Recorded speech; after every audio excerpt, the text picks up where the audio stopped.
Welcome to Health Hour, a session for you by Black doctors, hosted by the Caribbean and African Health Network. Ever sat in a doctor's office thinking, they just don't get it? Or search for health advice online, but you can't understand it? Felt unheard? You're not alone, and you found your solution with Health Hour. Every Saturday at 11 a.m., this is your space where Caribbean and African healthcare professionals speak about health with a focus on Black people.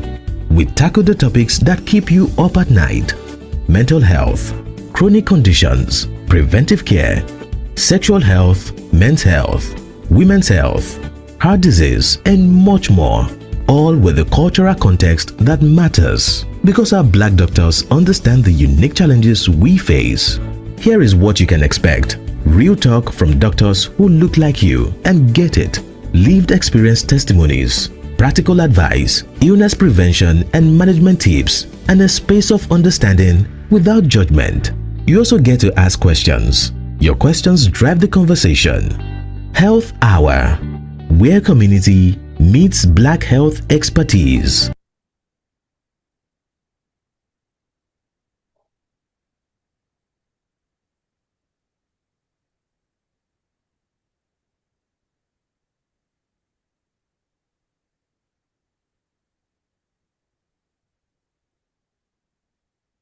Can we kick off? Good morning. I don't think I need introducing, but for those who have never seen me, my name is Mr. Mohammed Kamara. I am a regular here, and I am an A&E consultant. We don't like calling it A&E anymore. We call it emergency medicine. So emergency medicine consultant, and I work here in Greater Manchester. I'm also one of the directors of Khan, and you would have seen me. I think somebody reminded me that I have actually taken part or maybe presented over 35 times. Maybe something to be proud of, or maybe, but anyway, yeah, it just shows that we all have to do our best to give back to society. We need to be in the forefront of making things happen. We obviously are ones that are facing the health inequalities, and so therefore we need to be, driving this sensitivity awareness in order to make sure people know that they have a place, they have a safe place, they have a safe space to talk and get things going. Today, I think we need to talk about a very important topic, a topic that is very close to my heart, because I've got people who suffer with diabetes. Diabetes, as you all may be aware, I don't want to be teaching my grandmas or granddads how to suck eggs, but it's one of those that we call non-communicable diseases, NCDs. Another one of them is hypertension, and obviously in children, asthma. A lot of people don't know that. If you look at the stats, they're startling. I can tell you that. When you talk about hypertension, you have over 14 million people in the UK who have not been diagnosed, but are walking around with hypertension. Now, if you look at diabetes, I think every 2 individuals you meet, there may be a 50% chance of them being diabetic without knowing about it. Now, it's important to know this because I, in A&E, am very concerned, because most of the time, the very first time people find out that they have got hypertension or diabetes is when they end up in A&E or ED with a heart attack, a stroke, kidney problems, and the likes of it, etc., etc. The sort of line continues, if you like. So I wouldn't hold you because we have a very important session today, and we have no less a person than Dr. Joan St. I think she'll tell you a bit about herself, because if I do it, I wouldn't do her any justice. So I'll hand you over to her without any further ado, and she will tell you a bit more about herself. But I'm sure you will enjoy this. Thank you so much. Over to you, Dr. Joan. Thank you so much. I'm going to call you Mr. Kamara. Or shall I call you Mr. Doctor Kamara? Yeah, whichever. I'm happy with you. Thank you for the welcome. Thank you for the introduction as well, setting the scene for this really important topic. It's a pleasure and a privilege to be with you for the Health Hour. This year, I've done it before, not as many as 35. I bow to your number there. Not as many as that, but I have done it before.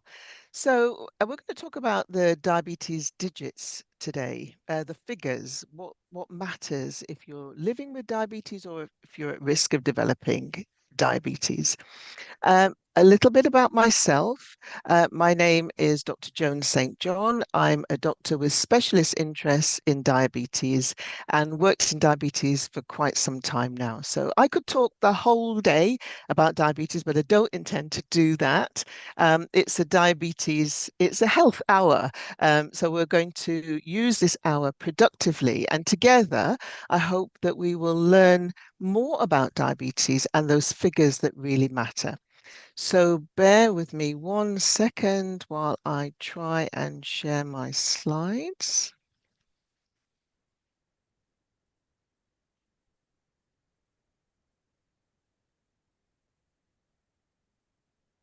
Okay. Dr. Kamara, is that okay? Yes, it is. Absolutely. Yeah, you can see it okay. All right. I can, So yeah. we're going to talk about diabetes digits. What do those numbers mean? As I said, I'm a doctor with special interests in diabetes. I've co-authored a book about foods, traditional foods for so-called marginalized communities, called World Foods. I am a voluntary clinical advisor to Diabetes Africa. I'm a Diabetes UK clinical champion. And as I say, I could easily talk about diabetes the whole day, but we won't be doing that today. So we are going to just bear with me. Let me get the slides working. Let's see what we can do. I'm also, you may have heard of Nana. But it's about diabetes today. So, right, I wanted to start at the very beginning. I want to go back. What's the first figure we're going to talk about? 3,000 years ago, this papyrus denotes the first indication, the first um, recording of diabetes. And I want to highlight where this happened. This happened on the continent of Africa. And I think it's important that we put things in context and put things in place. 3,000 years ago, on the continent of Africa, we were the first to record this condition known as diabetes. It was noticed that ants were very attracted to the urine of people who were experiencing this condition. And this is the recording of that. So I always like to start from a historical perspective because I think it's really important to know your history, and we should be well aware of our history and how important we are within this. So we're also going to talk about things like blood glucose readings, the different ways you can look at the blood glucose, the importance of something called the HbA1c, because I know this can cause a bit of confusion with people at times, the waist circumference and body mass index and measurements and why they might be important, blood pressure management in diabetes, but in other conditions slightly as well. And something which may be a little bit unusual, I want to talk about the urine. I want to talk about your urine today and knowing what your numbers are and health for all. Bear with me 1 second because I need to just close this door. So sorry.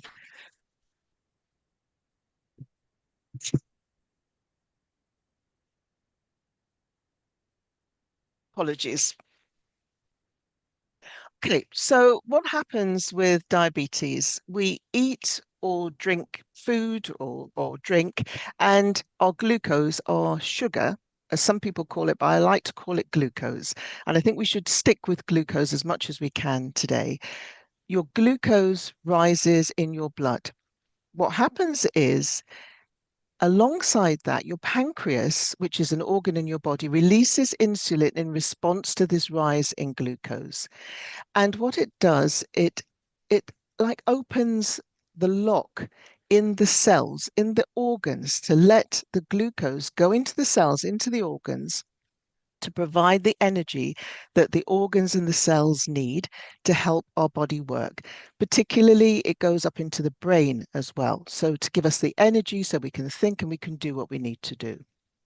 So that glucose is taken up by the cells, up by the organs, and then we end up with a certain level of glucose in our blood. Now, if you're not living with diabetes, that level is going to be somewhere between 4 and 6 millimoles per liter if you're not living with diabetes. So that's one of another figures that I'd like to point out.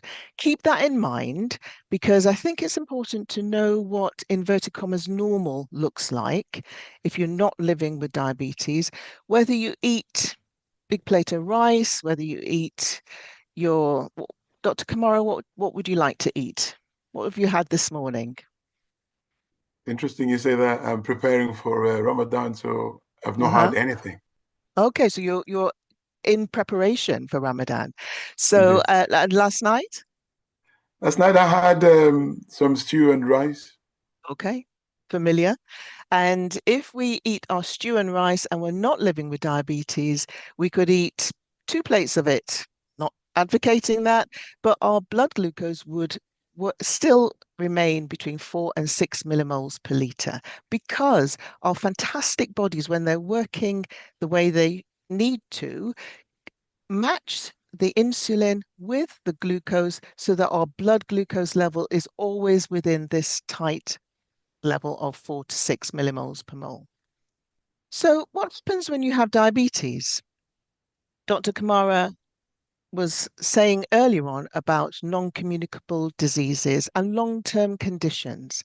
Diabetes is one of these long-term conditions. Essentially, what's happening is that blood glucose levels is rising, it's too high, and it's essentially caused by a problem with insulin. So we're just doing a little bit of a recap because, I mean, if we're going to talk about figures, we need to know what diabetes is. We need to know what inverted commas normal is so that we can see if things are as they should be or if they require some work or some effort. So remember, it's a long-term condition. It's caused by a problem with insulin. We have two main types. So some more figures here, type 1 and type 2. These are the two main types. They're not the only types. Let's look at the underlying reason why you might get either of these two types. In type 1 diabetes, it's essentially a destruction of the insulin-producing cells in the pancreas. These are called beta cells in the pancreas. And it's a destruction of those cells that leads to the raised blood glucose levels because the pancreas can't produce insulin. So the blood glucose levels, instead of being helped by the insulin into the cells, into the organ as they should be, it stays in the blood and the blood glucose levels rise. It's what we call an autoimmune process. So your immune cells within your own body go a bit rogue and they don't recognize those beta cells in the pancreas as being part of your own body and they start to destroy them. So it's an autoimmune condition and it's called type 1 diabetes. Contrast to that, type 2 diabetes. Again, an underlying issue with the insulin, but this time it might be that the insulin is not working properly or not enough insulin is produced. So those are the two main types. Type 2 would probably be about 95% of the total population of people living with diabetes. Type 1 would be somewhere around 5%. It does vary depending on which community you're talking about, but those are the sort of overall figures.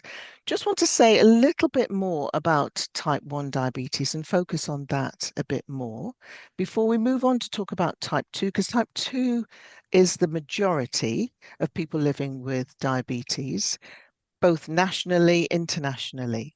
So, but let's spend a little bit of type 1, a little bit of time on talking about type 1 diabetes. Now, I think it's really, really important that you pay attention to these 4 T's. The 4 T's will help you to recognize perhaps the signs of somebody developing type 1 diabetes. Type 1 diabetes used to be thought of as a condition of childhood and young people, but we know now that isn't the case. It can occur at any age, at any stage of your life, although there tend to be peaks, and those peaks can be within childhood and for young people. What are those four T's?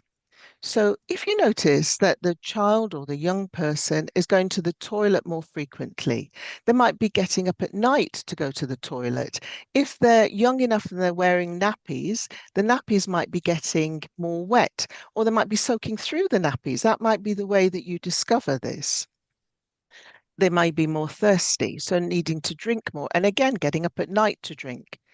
It's very unusual for children or young people to feel tired. I mean, if they're running around and you can see a recognizable cause, then you expect a certain amount of tiredness, but that undue tiredness is a red flag, is something to watch out for. And certainly we don't expect children or young people to be losing weight. So those four T's are really important because I, I'm not sure whether I should call you Doctor or Mr. Kamara. I'm going to call you Dr. Kamara. Okay. Fine. Okay. Dr. Kamara works in A&E. He works in ED. Now, he would unfortunately, I'm sure, see some children or young people coming through A&E, ED, when these signs haven't been recognized and actually they end up in a life-threatening scenario. It's something called diabetic ketoacidosis. It is life-threatening. It is vitally important that we don't allow children or young people to get to this life-threatening stage, this really serious stage. But because if we recognize these signs and symptoms first, and then we seek medical help. And the other thing I'm going to say to you is don't be palmed off. If you are noticing these changes, if you are concerned about your child or young person, then please insist that things like a blood glucose is checked because it's vitally important. We don't want children to end up in that emergency situation. So, what are the hopeful things? Or let's do a bit of myth busting and then we'll talk about some hopeful things around type 1 diabetes. As I said earlier, it can occur at any age. We used to think it was just children and young people. That is not the case now. We recognize that it can occur at any age, any stage of your life. Insulin is a necessary treatment because, as I've said, if those beta cells, those insulin producing cells in your pancreas are destroyed by your immune system, that auto antibody process, then you need insulin to treat this type of diabetes.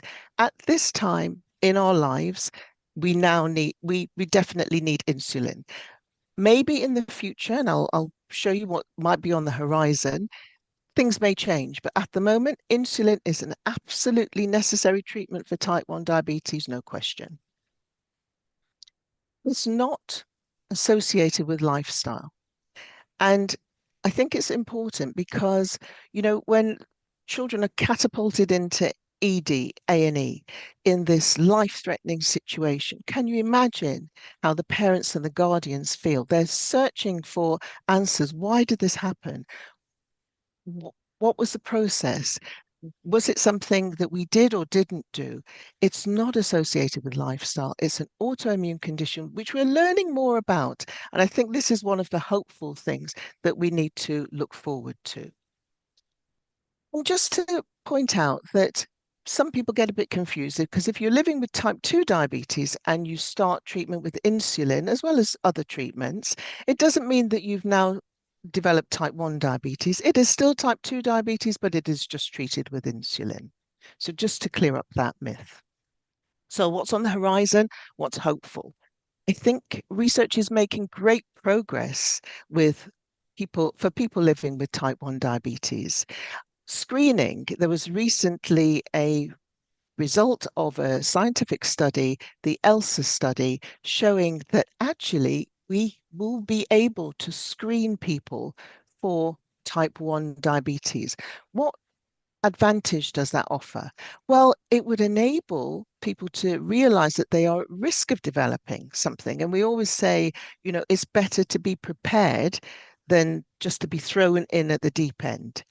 So screening will afford people the opportunity to have planned care, planned knowledge, planned information, and that it not to be this sort of crisis situation and then having to deal with it. I've explained to you it's an autoimmune condition. And again, on the horizon are some new immunotherapy regimes where you would be able to treat those rogue parts of your immune system which are attacking the beta cells in the pancreas and stopping your body producing insulin. Beta cell replacement is possible at the moment, but it's quite an involved and difficult operation and requires people's immune system to be dampened down so that they don't react to the external beta cells that are put in them.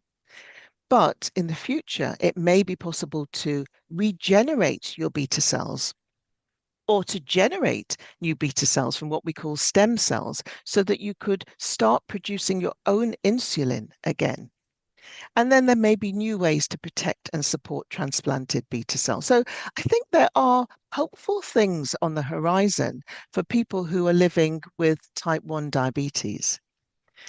What I'm going to do now is talk more about type 2 diabetes because, as I said, this represents the vast majority of people who will be living with this condition.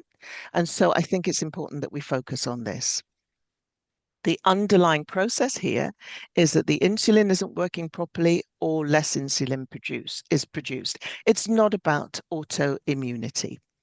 So to clarify, when we're talking about digits and what we can do and what we can learn, we're going to deal with these things. So we're going to look at blood glucose readings, something called the HbA1c. What does that mean? Waist circumference and body mass index, your blood pressure, and your urine. And I keep stressing this because maybe it's something that, we don't talk about, but I want to say to you this morning, it is vitally important. It's vitally important for your health. It's vitally important for your healthcare professional that they are able to test that. But, more about that later.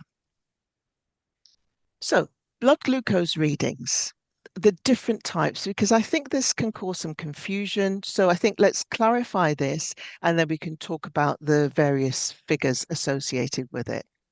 Now, it's a bit like you say plantain and I say plantain, right? You say tomato and I say tomato. It's just a different way of looking at what your blood glucose reading is. If you do a finger prick test, the top right-hand corner there on my screen, it will give you a snapshot from the capillary, the tiny blood vessel at your finger, what your blood glucose reading is now. So it's like a snapshot. It's like you take a photograph. At this point, if you do your blood glucose, it's 6 or 7 millimoles per liter. Okay. In the middle, the lady has a white disc on her arm. This is a different way of looking at your blood glucose reading. It actually measures your blood glucose from a different part of your body. And so it gives a slightly different reading, but it is still looking at your blood glucose. And down at the bottom, there's the young man who is so happy to get an appointment with his GP surgery to get his blood test. He's actually smiling and having his blood test done. And that gives us a different indication of what your blood glucose is. And that's the one that we call the HbA1c. So we can get an idea from these different aspects, these different perspectives of looking at blood glucose, what your blood glucose is. I want to stress that for each individual, if you're living with diabetes, whether that's type 1, type 2, or one of the other types of diabetes, you have to discuss with your individual healthcare professional what healthy is going to look like for you, because healthy for you may not be the same as healthy for your sister or your auntie or, one of your friends. It's not going to be exactly the same. You are an individual, a beautiful individual. And so we as healthcare professionals do what we call person-centered care. For you as an individual, what is healthy going to be? And you should know what your blood glucose should be, what your HbA1c should be, as we go on further, what your blood pressure should be, all of those things. Why is it important? We'll talk about that in a few minutes. So let's talk a little bit more about the continuous glucose monitoring, which is the disc that you can see on the arm, which you may have seen advertised on the television. People can see what their blood glucose is from their telephone or from the mobile phone or from a sensor. The little needle from this disc goes into your skin on the arm usually, and it senses the glucose in something called the interstitial fluid. Don't get too hung up about that. That's okay. All I'm saying is that when you do the finger prick test, it's coming from your capillary. When you do this continuous glucose monitoring, it's coming from the interstitial fluid. And that's why it's a little bit different, the readings that you might get. But what I have to point out to you is this continuous glucose monitoring is continuous glucose monitoring 24/7. You can get your glucose monitored. You can get your glucose figure or range from first thing in the morning, last thing at night, in the middle of the day, minute by minute, hour by hour. You can see what's happening. Is it trending up? Is it trending down? Is it where it should be? It has revolutionized blood glucose monitoring for so many people, particularly people who are living with type 1 diabetes who had to prick their finger 8, maybe more times a day. This enables them to monitor their blood glucose, as I say, 24/7. It has been a revolution, and it has been wonderful for the people who are lucky enough to have that. So I want to clarify what HbA1c is, because this causes a lot of confusion. Your blood cells go around your blood vessels. They last for 2 to 3 months. This really smart test called the HbA1c will check how much glucose has stuck to your red blood cells over that 2 to 3 months. And our bodies are continuously making new blood cells, but we can sense from that blood test how much glucose has stuck to your blood cells. And that's what gives us the figure called the HbA1c. So on the right, you can see if you don't have a lot of glucose circulating in your bloodstream, your HbA1c is going to be low. But if you have a lot of glucose circulating in your bloodstream, your HbA1c is going to be high. Now, remember, it's just a different way of looking at the blood glucose. The finger prick test is like the snapshot, like you're taking a photograph. The HbA1c is more like the video that was looking back over 2 to 3 months and giving us a broader picture, a sort of average of what has been happening. Let me demonstrate to you some figures here. So if you are talking about HbA1c, okay, remember that's looking at your sort of average glucose over the previous 2 to 3 months. What's normal? What's amber? What's putting you at risk? And what is diabetes? Because we use this HbA1c to make the diagnosis of diabetes. So here are some more figures for you. Normal, if you have an HbA1c, and an HbA1c is, remember the gentleman sat with a smile on his face having his blood test done. This is the one that you're going to have when you go to your GP surgery or your clinic. Normal is less than 42 millimoles per mole. We used to describe this as a percentage, but for decades now, it's been millimoles per mole. Let's stick with that. Pre-diabetes, borderline, at risk. The proper name for it is non-diabetic hyperglycemia, but that's a big mouthful. So when they say to you, it's borderline, what are they talking about? You've had a blood test and they're saying your HbA1c is somewhere between 42 and 47. Why does it matter? Remember what I said to you about the screening with people who might be at risk of developing type 1 diabetes? If you have a blood test and somebody tells you you're at risk of developing type 2 diabetes, you can do something about it. I mean, we can talk more about what you can do about it, but at least you know that you're at risk. If you don't know, how are you going to do something about it? And if that figure is 48 or more, then we would normally make the diagnosis of diabetes if you have the symptoms of tiredness, thirst, passing urine a lot, rashes, infections, things like that. One reading and the symptoms would give us the diagnosis.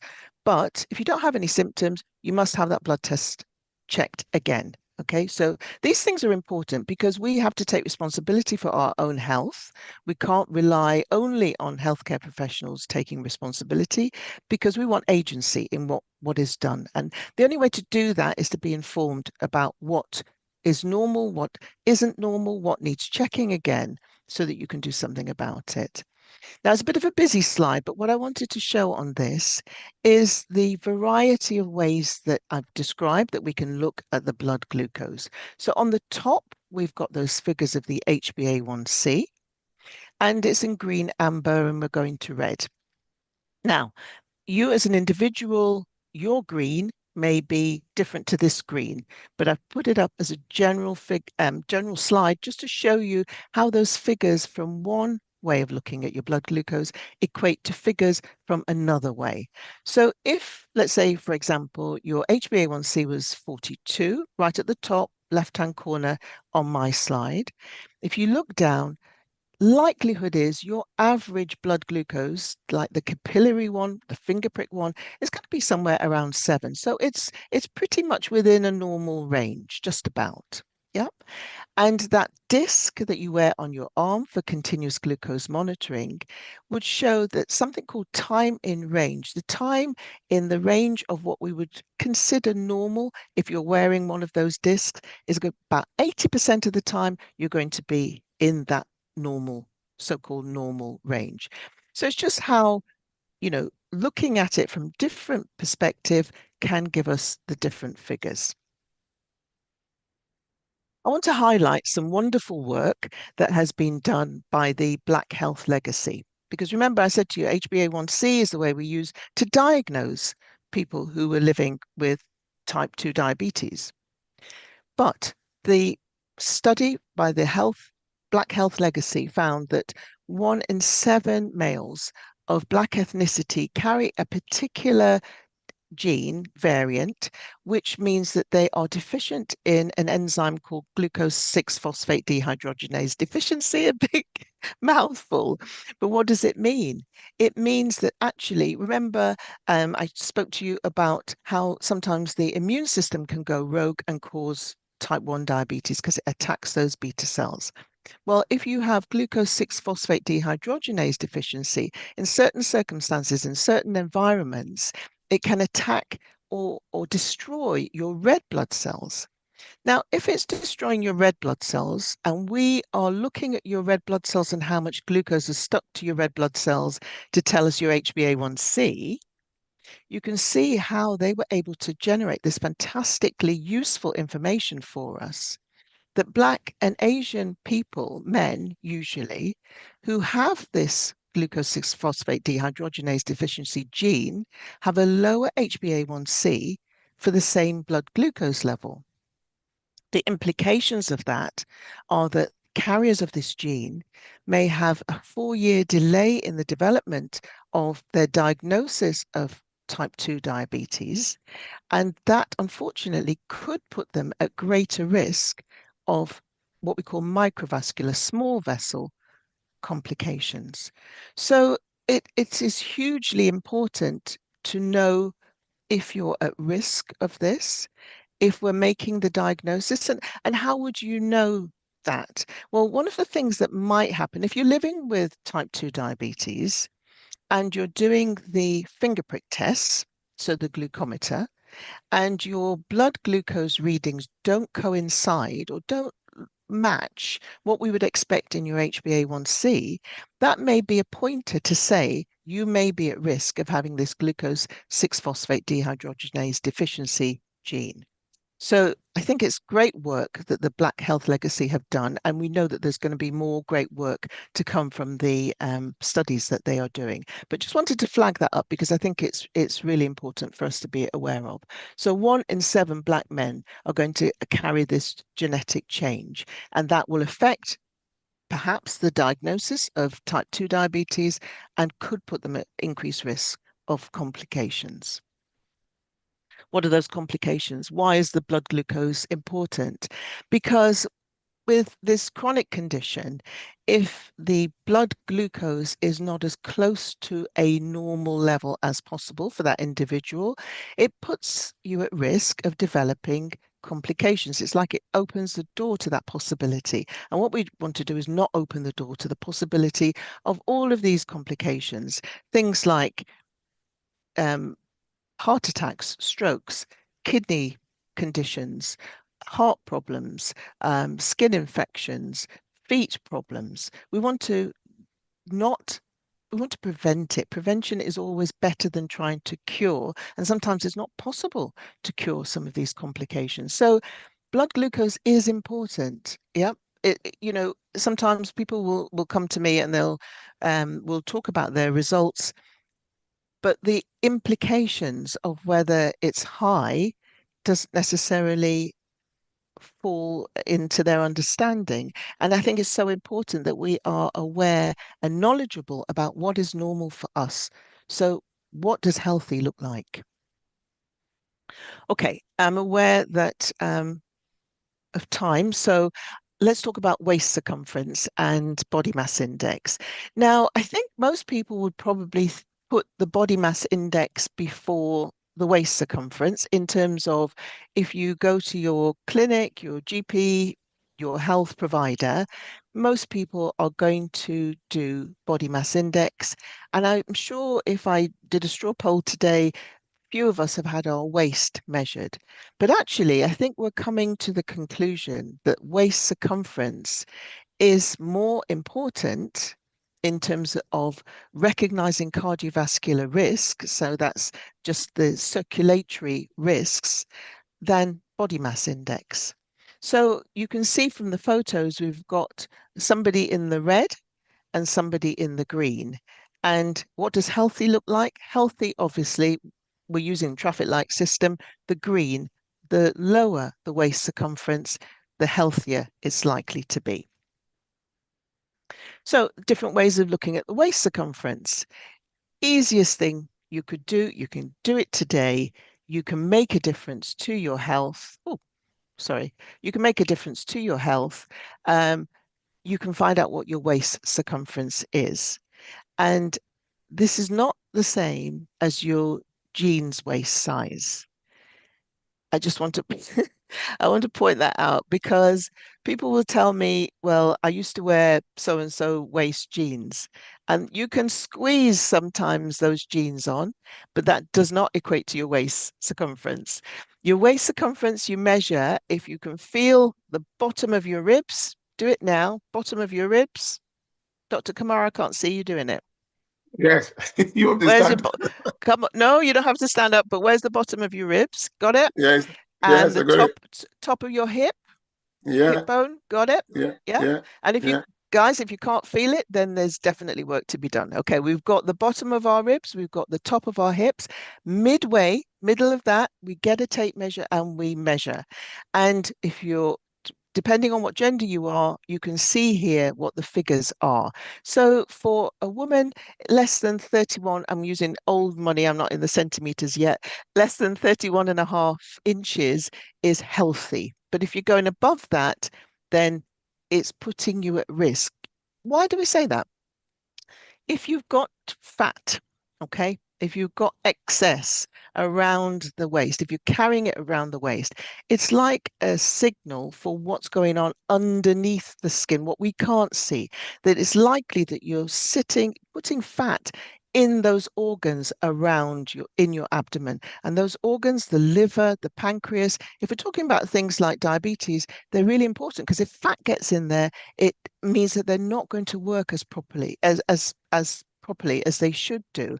And that is going to increase our risk of developing things like diabetes or heart disease. Now, okay, you don't have a tape measure. What else could you do? You can still do something. It's dead easy.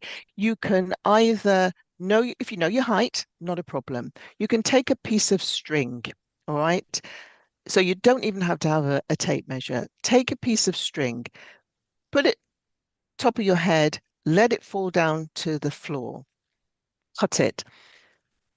Put it in half, put that round your waist. That should be going round your waist. And if that's not able to go around your waist, then again, there's work to be done because then you're in this, you can see on the left-hand side, the 0.5 to 0.59 ratio or 0.6 plus is putting you at risk because you're carrying too much fat, likely under the skin around those organs. So your waist should be half of your height. And I always say this, it's not half of your height when you're wearing heels. It's half of your height when you stood on the floor. Talk about body mass index. I always like to show this slide because I think it was really useful information to tell us what's important. So here is another figure for you. Depending on which community you belong to.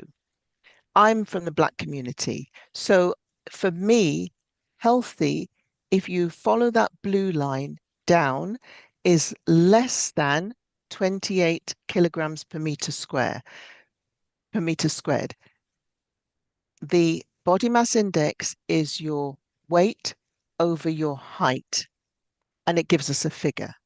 So for us, sorry, I speak for myself. For me, from the Black community, healthy is below that 28 kilograms per meter squared.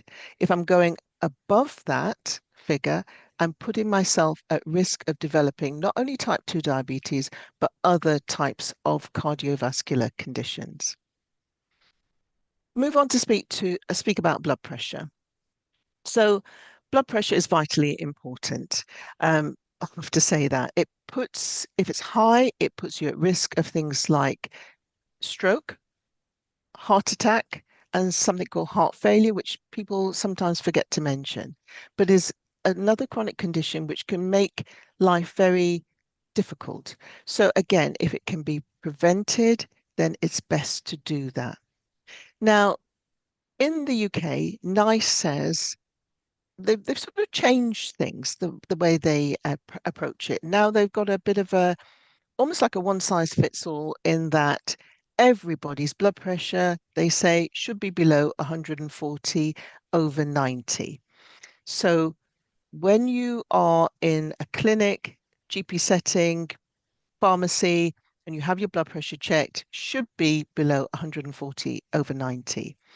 When you're at home, tend to be a bit more relaxed. So they say it should be below 135 over 85. So make a note of these figures. But I want to say something a little bit controversial here because these figures vary depending on whether you're in the US or whether you're in the EU. And my feeling is that it's all well and good to get everybody's blood pressure below 140 over 90, but I think we do have to be a bit more targeted in our approach. And I think that for some people who have an increased risk of what we call cardiovascular conditions, so those circulatory conditions like heart attacks and strokes, that the lower the better. Obviously not too low, but certainly lower than 140 over 90. Now, some people would say 130 over 80 if you're living with things like kidney conditions, if you're living with certain types of diabetes or you've been having it for a certain length of time, if you have heart conditions.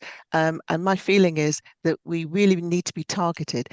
We are beautiful beings, each individual we are, and we need to speak to our healthcare provider and see what is going to be safe for us in the context of what other conditions we might have. Now, if you are frail, it says over 80, But I know a lot of healthy, robust 80-year-olds. So I'm not talking about age, I'm talking about frailty here. If you are frail, then yes, 140 over 90 is going to be appropriate for you. But sometimes it is the case that, as I say, if you don't have frailty, then lower will be better. I have put a link there because I think it's a good idea for us to know what our blood pressure is, and we can monitor that at home. The machines cost somewhere around 20, £30. What's that? About 5 or 6 cups of coffee or something. So it depends whether you decide you're going to, Lent is coming up, Ramadan is coming up. It depends whether you're going to invest. Dr. Kamara had a wonderful, and he'll tell us the saying later, your health is your wealth. Yeah. Are you going to invest in your health? Are you going to buy a blood pressure machine and monitor your own blood pressure? Or are you going to rely on just going to the GP surgery? If you can afford it, it is a good investment. Okay, urine. Now, it is so important. I can't stress this enough. If you're living with diabetes, every year you should get what we call the 9 key care processes, one of which is testing your urine. And this is the one that we as healthcare professionals have the most difficulty getting. I know, it can get a bit messy, it can be a bit difficult to do, where are you going to do it, how are you going to do it? But trust me, it is so important. Your kidneys act like a filter. They will keep the nutrients in, they will keep the protein in that we need, but they will let little bits come out into the urine that we don't need. Now, we are finding tiny proteins in the urine. That is a warning sign that the kidneys are not working as well as they should do. Imagine the kidneys like a sieve or like as I said, like a filter, like a colander. And imagine that the holes in that sieve are getting bigger. So they're letting little proteins come through, first of all, which shouldn't be coming through into the urine. We can detect that in the urine, and that signals to us as healthcare professionals things aren't going as well as they should do, and some action needs to be taken here. So it can be a signal of something called chronic kidney disease. Now, I've seen this many times that somebody will go along for an appointment and the healthcare professional will say, "Oh, and your chronic kidney disease." And it's a shock to the person because they never knew that. They never understood that. They were never aware of that. How is that diagnosis made? That diagnosis is made from the blood test added together with the urine sample results. And again, using that traffic light system, that can tell us so much information about whether or not somebody has chronic kidney disease or is at risk of developing it. And if they have chronic kidney disease, this can provide a risk of developing cardiovascular heart disease, actually. So your urine can tell us about your heart health. It sounds strange, but it can. And that's why it's so important to produce that urine sample. If you're living with diabetes, make sure you produce that urine sample every year and make sure it's checked every year. And if the first one is abnormal, they'll ask you to do an early morning sample and you should do a repeat. But if you're ending up with large amounts of protein, that's in that red area there, which is showing that it's more serious and there's a greater risk. So I've sped through some digits. I've sped through blood glucose readings, how we look at them, whether we're saying plantain or we're saying plantain. Yeah. Whether we're saying HbA1c or we're saying um, continuous glucose monitoring, it's just a different way of looking at it. We've looked at waist circumference, what is healthy, how you measure it, how you know what's healthy for you as an individual. Remember, half of your height, so you can drop that string from the top of your head. Your blood pressure and what you can do about that, so to get the machine. Your urine and how important that is. And then let's talk a little bit before we end about health for all. So whether you're living with diabetes, at risk of it, don't have it, don't know about it, what can we do? If you're living with diabetes, if you'd like some more information, we host of a series of webinars called Diabetes Health Matters, produced by Diabetes Africa, which is a wonderful organization trying to eradicate diabetes for people of African Caribbean origin, particularly, but not exclusively. So you can head over to the Diabetes Africa website. On the YouTube channel, there's lots and lots of webinars with different information from fantastic experts. You can have a look at the handbooks, the toolkits, which are available on the Diabetes Africa website, whether we're talking about technology, whether we're talking about foot care in dark skin tones, because we as healthcare professionals, when we were doing our training, for the vast majority of us, all that we were trained on was white skin. We were never trained, very, very rarely, Dr. Kamara, I don't know if that was the case for you, on dark skin. And recognizing signs and symptoms of when things aren't going as they should do in foot care, if you're living with diabetes, is vitally important, because it may mean the difference between somebody developing an ulcer, somebody having even more serious complication developing. And we've had nearly 50,000 downloads. These are free as well. I should tell you, these are free to download. If you want to know more about type 1 diabetes, but maybe you want to know more about type 4, type 5, and the different types. Again, the Diabetes Health Matters series, Dr. Jean-Claude Catte did a fantastic series for us recently on all the different types of diabetes. Advancing equity, because it is vitally important to us that we try and address health inequalities, particularly within the context of diabetes. So there's another toolkit and handbook available for policymakers, scientists, people who live with the condition. Some more resources. Diabetes UK have some, on their learning zone, have a few can't think of the word, few videos. And also I've just put in the book as well that I co-authored. So make sure you move, do something. We've sat here for nearly 50 minutes. We should have moved. We should have lifted our arms. We should have stood up. Well, Dr. Kamara did stand up at one point. We should be doing something. Yeah. We need to stop lying down and just watching EastEnders or Corrie or whatever it is. Get up and move and do something. Put on some music that you like. Do some lifting some heavy bags, it says on here. Do some yoga or some gym walk, connect. And what other things could you do? If you want to know what your figures are at your GP surgery, at the pharmacy, on your GP record, the NHS app is actually quite helpful. I can see what my latest HbA1c was. I can know when that was done. So some of you might be inclined to consider actually downloading the NHS app. You can use it for your own health. But don't forget, eat well. Lots and lots of vegetables. Eat a rainbow if you can every day. Move more. Sleep soundly. Definitely don't smoke. Stay connected. It's so important for us, isn't it? Socialization is so important. Drink a lot of water, which I haven't done. I'm going to do that when I finish. And be aware and check your health status.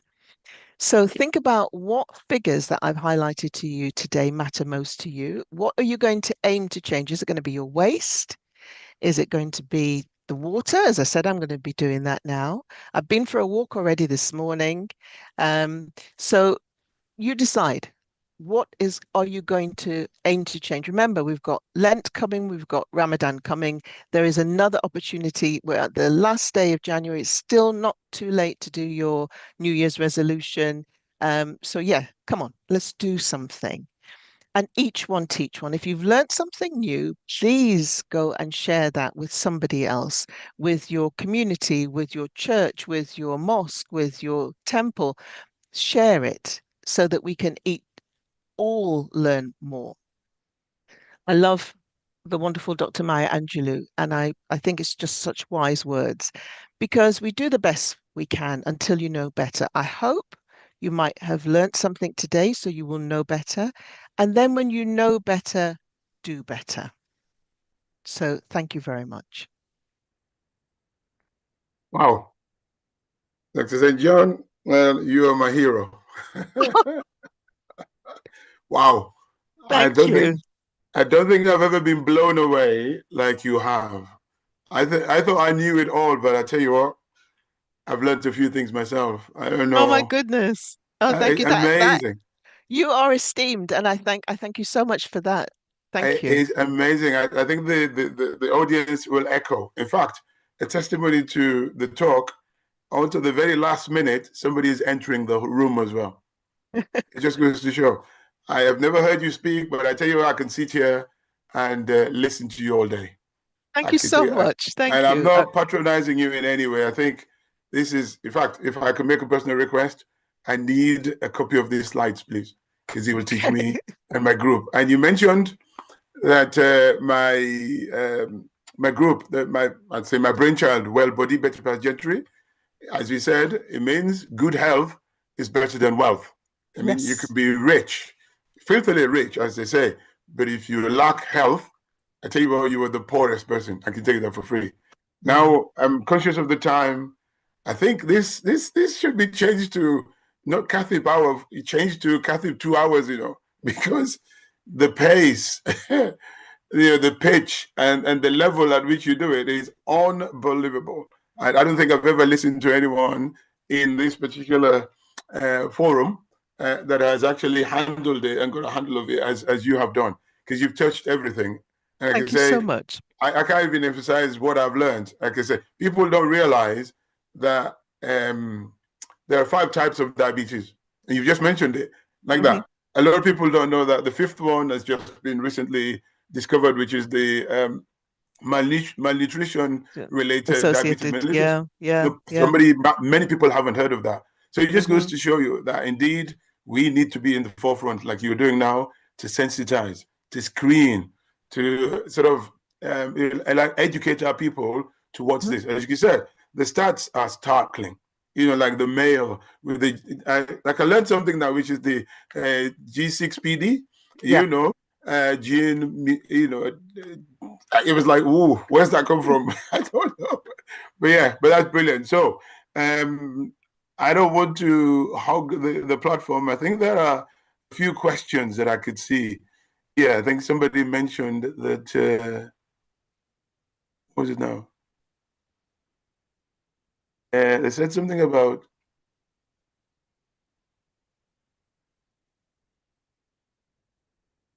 they're just talking about the importance of it. I think you've turned them into something. Right. Now, my doctor says my numbers are borderline. Is Hmm. medication necessary yet, or can I reverse this with diet alone? You can absolutely reverse it with diet, with activity. You can also go to the NHS prevention program if that's something you'd like to do. It is a 9-month program when they will tell you about the food that you're eating, the activity that you're doing, the sleeping, the things that we said about, healthy living, and you absolutely can reverse it. And, I think, again, that's a good news story. Prevention is always better than cure. So if you are able to either prevent or delay going into that red range, if you remember that slide, which I had the green, amber, and red, then yes, it's possible. Very, very possible. Brilliant. Thank you. I can just echo that sentiment. Definitely. Yeah. If you catch it early on, and I think I'm told if you lose 20 kilos of your original weight, you're very likely to reverse the trend. And you can you can lose even less than that. That's the Exactly. thing, you can lose Exactly. even less. It's not easy to lose weight. I'm trying to lose weight myself. So, I'm with you. It's not easy to lose weight, but if we persevere, because let's invest in that rather than end up in a situation where we're then talking about medication and different things. But prevention is always better. Yes. I think the add-on to that is my dad isn't diabetic, but my mom is type 2. Does that make me predisposed? Yes, there are things that will predispose us, increase our risk. It is not inevitable. That's the other thing to say, but it definitely increases your risk. So, what I would suggest you do, there is an easy way that you can find out what your risk looks like. If you type in Know Your Risk to any web browser, it will come up with a series of questions, usually about 7 questions, which will ask you your ethnicity. It will ask you your blood pressure. It will ask you your weight. It will ask you your height. It will ask you if you're on any medication. It will ask you if you've got any family history. And then it will come up with a low, medium, or high risk. If it's medium or high, you can actually download or print a letter, which it will give you, and you can take that to your GP to go and get that blood test. Remember the guy that was smiling? So you can go and get that blood test and see what your HbA1c is. And remember that slide, which was the green, amber, red. It will show you, are you in the amber? Are you in the green? Are you in the red? Because you might not even know if you're in the red. Yeah. So yes, absolutely. That, your family history, but our ethnicity, so called, puts us at increased risk of developing type 2 diabetes, carrying that excess weight. If you've had diabetes during pregnancy, all of those things can increase your risk of developing it. So, but know your risk because then you can do something about it. Apologies, I think we have to just a bit over time. As you were, I think this is a Oh, very, very okay. important topic. And I think people will understand that and probably appreciate that. Now, there's a question about my doctor says my numbers are borderline. No, I think we've done that. They're just coming on thick and fast. Okay, that's it. Are there plans to start microbiome testing on the NHS? I heard that for some, an imbalance can affect HbA1c.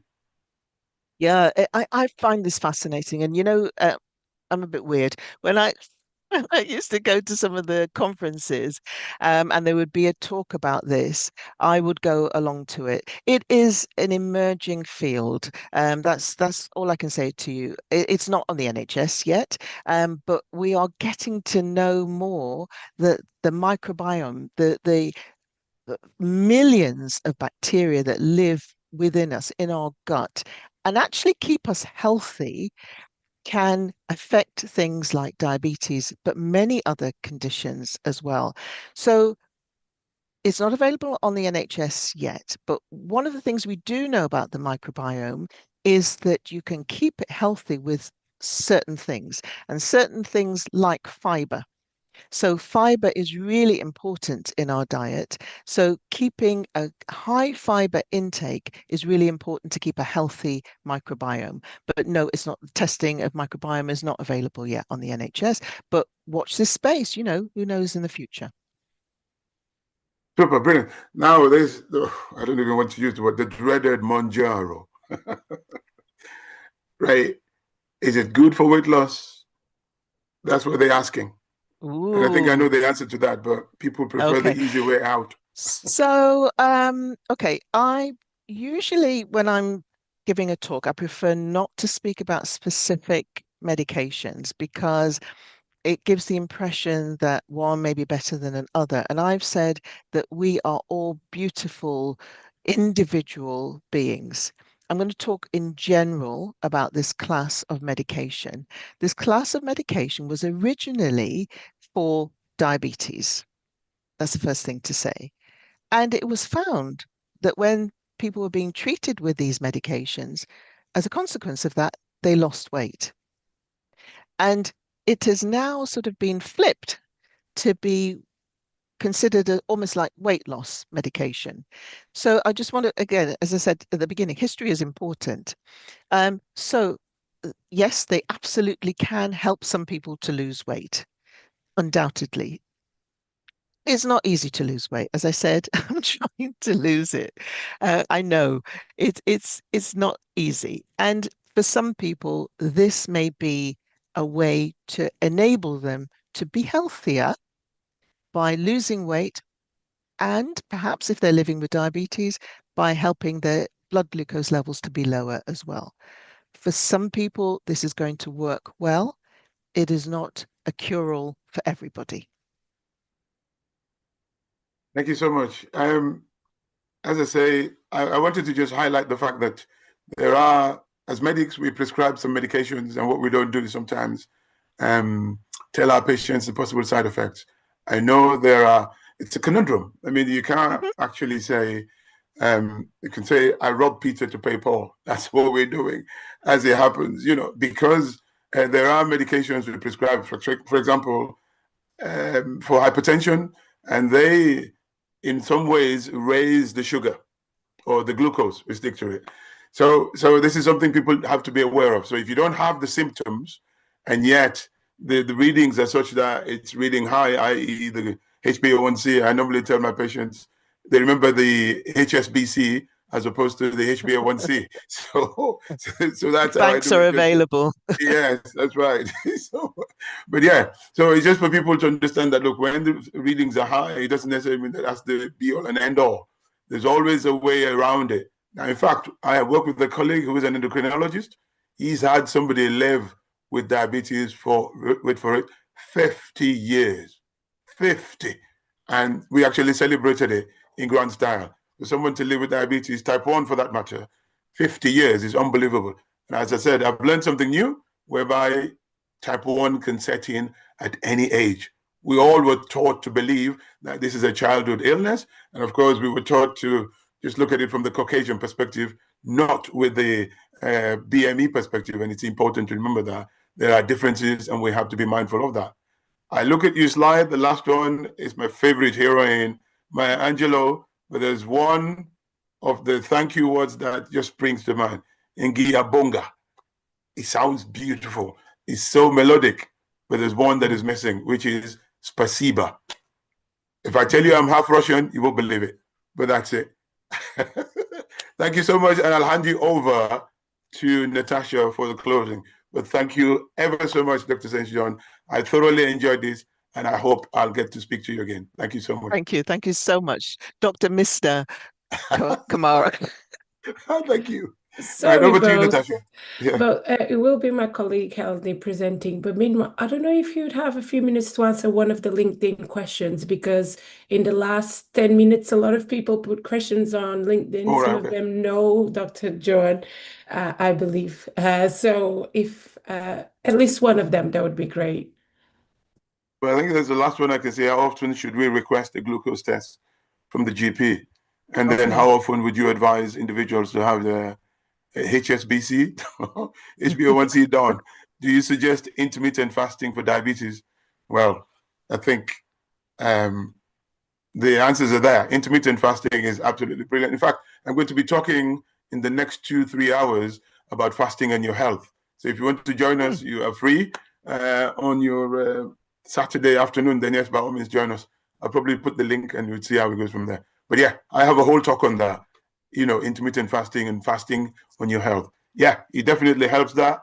And I think I'll leave Dr. St. John to probably, I don't want to rain on her parade. And so, yeah. So quick fire answers. How often should you have your blood glucose tested? It depends. If you're at risk of developing type 2 diabetes, then every 6 months to every year may be appropriate. So if you're in that amber range, if you're living with diabetes, type 2 or type 1, it will depend on where you are for you as your individual target or goal levels. So you would have a certain individualized level that you should be aiming for in discussion with your healthcare professional. And depending, if you're not there yet, it might be every 3 months that you have your blood test. But if you are there and you've remained at that sort of level, it could be every 6 months to every year. But I think really it should be every 6 months. I think a year is a long time to leave it not knowing. Intermittent fasting, absolutely. And yes, it is safe. It works well. There are many different forms of eating that can be helpful if you're living with diabetes. The so-called Mediterranean diet, intermittent fasting, all of those things can be helpful and can be still useful to lower your blood glucose. But it's what works for you. Again, as an individual, you're going to have to decide which one is going to be best for you. So I think that answered those questions, didn't it? Can I just Indeed, it say does. something very, very quickly? Ramadan is coming up. I hope that you've had some discussion with your healthcare professional, if you're living with diabetes, how to safely fast in Ramadan, because we want to respect and acknowledge that holy month, and we want you to be able to do that safely. So I would hope that your healthcare professional and you have had a discussion about that. Yeah, to piggyback on that, it should have happened at least a month or two before now. It's absolutely vital because there's four levels. Instead of the green, amber, and red, there is another Yeah. one just in Yeah. between. I think the University of Leicester developed that, if you like, that chart, and it's important to Yes. do that. But in my talk, I'll include that today. And if there's a need for me to do anything here on this platform, I'm more than happy to do that. But thank you so much. Yeah. If there's no further questions or no further requests, I think I'll hand you over to, was it Haile or? Yes. Yeah, Mibwala. Yes, thank you very much. Thank you so much. Shall I stop sharing? Yes, please. Thank you so much. Okay. Thank you Thank very you. much. Thank you. you. Really Thank you. appreciate it. Thank you. No, you're a legend, I must admit. Thank you so much. Thank you so much. All right. Hello, everyone. Good afternoon now, I guess. My name is Helmi, and I will be doing the closing slides for today. If you just bear with me 1 second, I'm going to share my screen.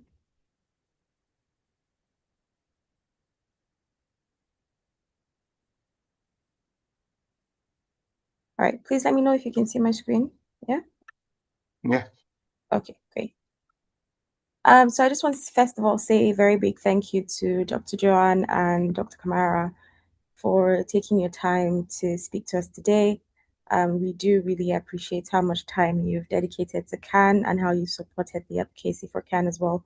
We really appreciate that. And today's topic was really important because I myself am trying to lose weight. So a lot of things that you said, I've reckoned with. So just to let you know, Health Hour will be back again next week, and we'll be joined by more Black healthcare professionals who will be sharing their expertise.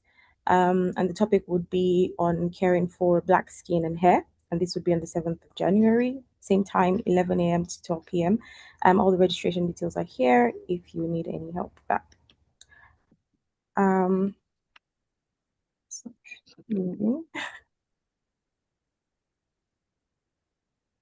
Right. Black Healthcare Awards 2026. The nominations are now open for Black Healthcare Awards. This is essentially about recognizing excellence and innovation and impact in our healthcare system. So if you know anyone who's doing amazing work, or if that's you, please go ahead and nominate yourself. This award will be taking place in London on the 4th of January. Thirdly, we have International Women's Day once again. We are celebrating with a very special focus on womb health in the digital era. And it's free. It's aimed at empowering and informing our community, especially spotlighting, contributions that our women have made in society, and just focusing on women's health. So all the dates for the events, the QR code and contact details on the slide. If you do need any assistance or any more information, please feel free to contact using the email address below, and we will get back to you. NHS Blood and Transplant, we want to highlight the importance of blood donation, especially for our Black communities. It's very important for us as Black people to donate blood. For people living with sickle cell, right now, the right blood match will be saving a life. So I think I was listening to a podcast recently, and they were mentioning how one person, donating blood can save, so many lives. So yeah, if you're able to donate, please do scan the QR code. There's still time for you to make a difference in our society. So for the Black Health Legacy Research, we are inviting you to please take part in a short online survey as part of the Black Health Legacy project that CAN is taking up. And it will only take you about 15 to 20 minutes, and it helps with health research. Helps to make health research fairer for the Black community. So your voice really does matter in shaping the future of research. It's important that research is done for you, not on you. And finally, just to close again, just to say very big thank you to Dr. Joan and Dr. Kamara for your leadership and your support. And I just want to thank everyone for joining us today and staying engaged. And we hope to see you next week. Thank you very much. Okay. Brilliant. Thank you.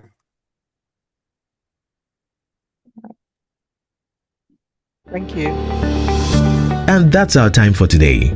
Whether you joined us on Zoom, Facebook, LinkedIn, or YouTube, thank you for making the Health Hour part of your Saturday. We hope today's session gave you the right dose of health wisdom that you can share with your friends and family. When we share knowledge, we strengthen our entire community. Mark your calendar. Next Saturday, same time. Got a topic in mind? We want to hear from you at health@can.org.uk. Health Hour, hosted by the Caribbean and African Health Network.